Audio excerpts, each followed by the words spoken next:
तिब्बत के लामा योगी की कहानी पार्ट 2 में आप सभी का स्वागत है। अब तक हमने सुना कि 3 लामा तिब्बत से पदयात्रा करते हुए भारत में प्रविष्ट हुए। भारत में अनेकों जगह भ्रमण करते हुए वे आखिर में सारनाथ पहुंचे, जहां उन्हें बहुत ही शांति महसूस हुई। सारनाथ के चारों ओर मीलों तक घना जंगल था। कई बौद्ध सन्यासियों की झोपड़ियां थी उस जंगल में। वे उनमें रहकर साधना करते थे। ऐसी ही एक झोपड़ी में एक युवा बौद्ध सन्यासी भी रहता था, जिसका नाम था कैवल्यरक्षित। वो बड़ा ही सुदर्शन युवक था। लंबी चौड़ी कद काठी का शरीर, गौरवर्ण, मुंडित सिर, तेजस्वी मुखमंडल और बड़े बड़े स्वप्निल नेत्र। एक दिन सहसा लामा योगी की दृष्टि पड़ी कैवल्यरक्षित पर। उसने देखा तो बस देखता ही रह गया। शायद ऐसा सुदर्शन व्यक्तित्व उसने पहले कभी नहीं देखा था। जब कैवल्यरक्षित को यह ज्ञात हुआ कि वो लामा योगी सिद्ध पुरुष हैं और अपने दोनों साथियों को लेकर तिब्बत से वहां आए हैं, तो वो भी आकर्षित हुए बिना न रह सका। उसने कभी सपने में भी कल्पना नहीं की थी कि तिब्बत के किसी महातांत्रिक और सिद्ध योगी से जीवन में साक्षात्कार होगा। कहने की आवश्यकता नहीं, बौद्ध पूर्णिमा के पर्व पर कैवल्यरक्षित ने अपनी झोपड़ी में तीनों लामाओं को सादर आमंत्रित किया और छाछ, गुड़ और दही से उनका स्वागत किया। उस दिन से लामा योगी और कैवल्यरक्षित की धीरे धीरे प्रगाढ़ता बढ़ने लगी।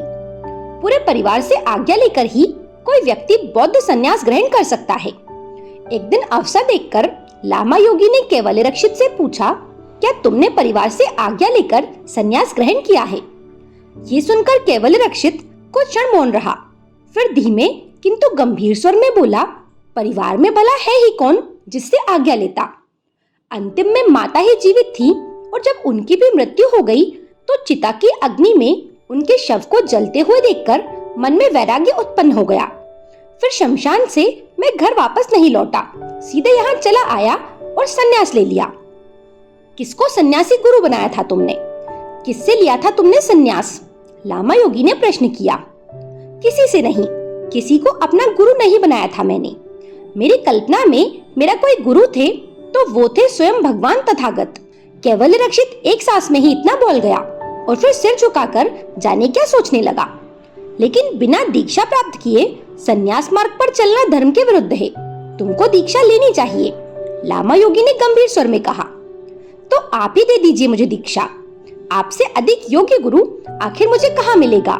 सिर उठाकर लामा योगी की ओर स्थिर दृष्टि से देखते हुए कैवल्यरक्षित ने बोला, ठीक है, मैं तुम्हें दीक्षा दे दूंगा, लेकिन उसके लिए तुम्हें मेरे साथ तिब्बत चलना होगा, मेरे मठ में। फिर 4-5 महीनों के बाद तीनों लामाओं के साथ चल पड़ा वो युवा बौद्ध सन्यासी तिब्बत की ओर। एक दिन अनुकूल समय देखकर लामा योगी ने दीक्षा प्रदान की कैवल्यरक्षित को। उसके सारे शरीर में एक विशेष प्रकार की दिव्य ऊर्जा फैल गई और आध्यात्मिक शक्ति से उसकी आत्मा उद्भासित हो उठी। फिर कैवल्यरक्षित सहज न रह सका, तत्काल ही समाधिस्थ हो गया। 4 दिन के बाद जब उसकी समाधि भंग हुई तो लामा गुरु ने उसका नाम रखा चैतन्य प्रज्ञ। प्रथम समाधि के बाद से साधारण मानव नहीं रह गए थे चैतन्य प्रज्ञ। एक दिन उनसे लामा योगी ने कहा, तुम अपने आप को साधारण व्यक्ति मत समझो, अब तुम एक योगी पुरुष हो।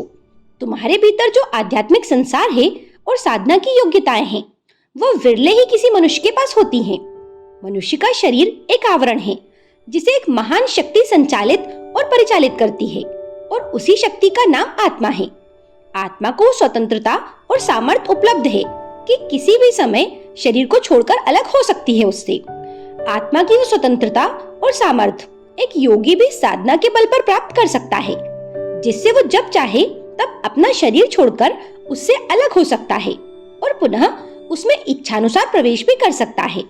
इतना ही नहीं, किसी योग्य व्यक्ति की मृतकाया में भी प्रवेश कर जीवित हो सकता है वो। थोड़ा रुककर लामा योगी ने आगे कहना शुरू किया, इन सब उपलब्धियों के लिए सर्वप्रथम आत्मज्ञान और आत्म साक्षात्कार आवश्यक है, और ये तभी संभव है जब तीसरा नेत्र खुलता है। तीसरा नेत्र क्या है? थोड़ा उत्सुक होकर पूछा चैतन्य प्रज्ञ ने। शिव का तीसरा नेत्र, लामा योगी ने कहा।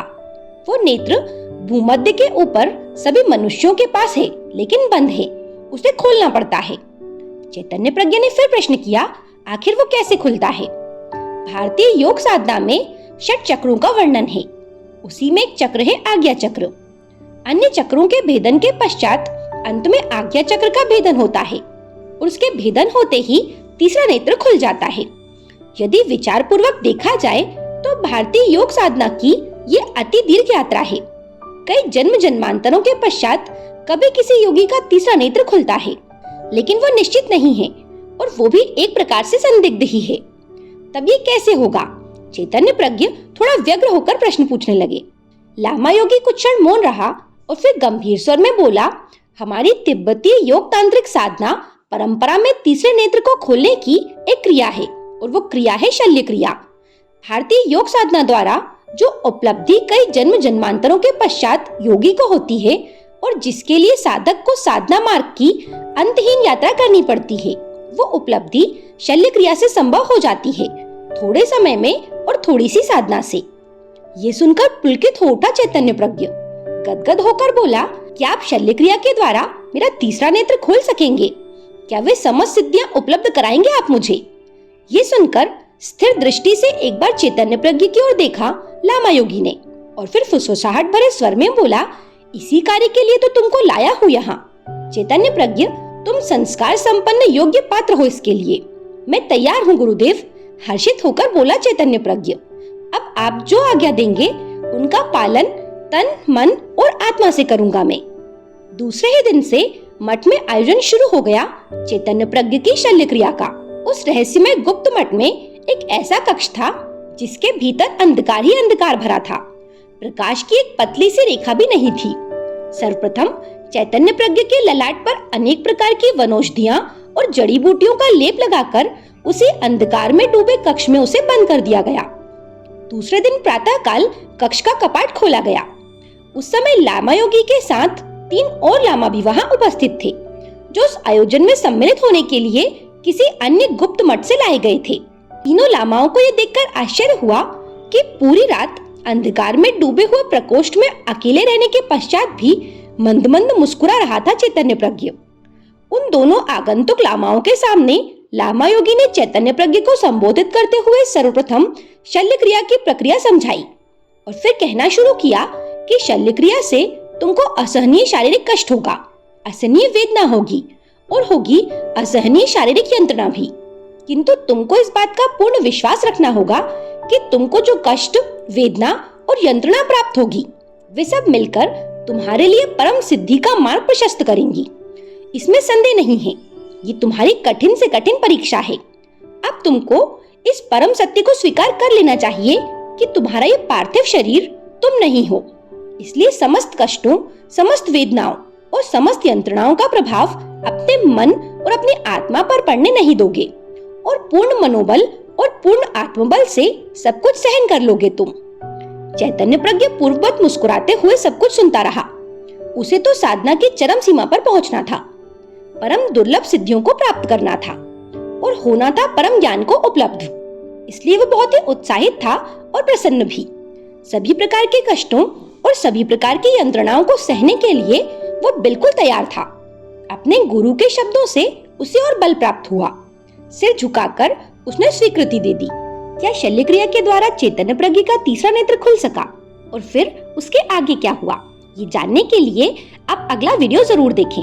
आगे की कहानी हम अगले वीडियो से दोबारा शुरू करेंगे। मेरे साथ बने रहने के लिए आप सभी का धन्यवाद।